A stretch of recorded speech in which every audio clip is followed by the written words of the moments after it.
শৃংখল চলিহাক পগলা কুকুৰ বুলি আখ্যা ধুবুৰীৰ প্ৰাক্তন বিধায়ক ৰছুল হক বাহাদুৰৰ। এই পগলা কুকুৰটো এই চলিহাৰ মুখখন বন্ধ কৰিব লাগিব। মিয়াসকলক সজাগ হ'বলৈ আহ্বান জনাইছে প্ৰাক্তন বিধায়কগৰাকীয়ে। এক সপ্তাহৰ কাৰণে আপোনালোকে কাম বন্ধ কৰি দিয়ক, অসম অচল হৈ যাব। মিয়া মুছলমান উজনিত সকলো কাম কাজ এসপ্তাহৰ বাবে বন্ধ কৰি দিয়ক। এক সপ্তাহৰ কাৰণে আপোনালোকে কাম বন্ধ কৰি দিয়ক।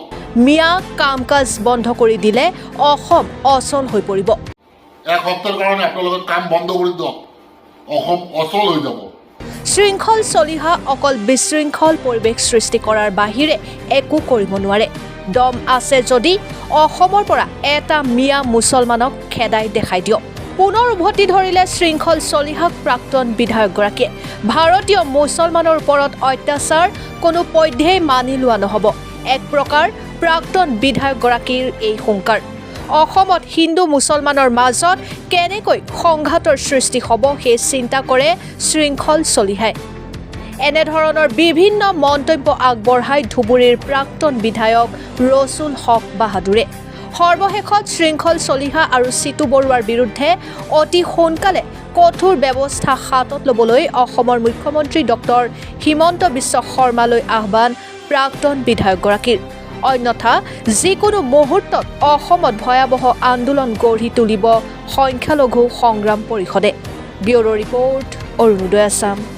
যদি আমাৰ মুছলমান লেবাৰ কৰ্মী যিবিলাক উজনিত আছে, গুৱাহাটীত আছে, য'ত আছে, এক সপ্তাহৰ কাৰণে আপোনালোকে কাম বন্ধ কৰি দিয়ক, অসম অচল হৈ যাব। ঈদৰ মাত্ৰ দুইবাৰ বন্ধ থাকে, তেতিয়া অসম অচল হৈ যায়। এক সপ্তাহ বন্ধ কৰি ৰাখক। আমাৰ মুছলমান ভাইসকলক কৈছোঁ, এক সপ্তাহ আপোনালোকে কৰ্ম বন্ধ কৰি ৰাখক। অসমত এনেকুৱা এটা চিটুৱেশ্যন আহি যাব যে অসমত মানুহ নাই, অসম চলা বন্ধ হৈ যাব, অসমৰ ইনকাম বন্ধ হৈ যাব, অসমৰ আমদানি বন্ধ হৈ যাব। মুছলমান নহ'লে অসম নচলে। এই পগলা কুকুৰটো এই চলিহাৰ মুখখন বন্ধ কৰিব লাগিব। যধে মধে মুছলমানক আক্ৰমণ কৰি কথা কয়। আৰু লগতে এটা মই কথা কওঁ, ইনশাআল্লাহ আপোনালোকে ভয় নকৰিব। এমাহৰ ভিতৰত আমি মুছলিম সাহিত্য শাসিত তৰফৰ পৰা আমি আগতে আন্দোলন কৰাৰ পিছতে গভৰ্ণমেণ্টে আমাক দিল্লীৰ পৰা অসম চৰকাৰে আমাক চিঠি দিছে। এইখন চিঠি লৈ আমি সুপ্ৰিম কোৰ্ট কৰি আছোঁ।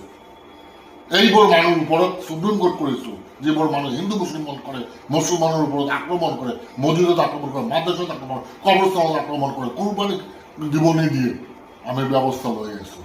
আপোনালোকে চিন্তাৰ কোনো কাৰণ নাই। আপোনালোকে কাম কৰি যাওক। কিবা যদি প্ৰব্লেম হয় ইনশাআল্লাহ মোৰ নম্বৰত ফোন কৰিব। মুছলিম সাহিত্য শাসিত এতিয়া জিন্দা আছে, এতিয়াও জিন্দা আছে, কোনো চিন্তা কৰাৰ কাৰণ নাই।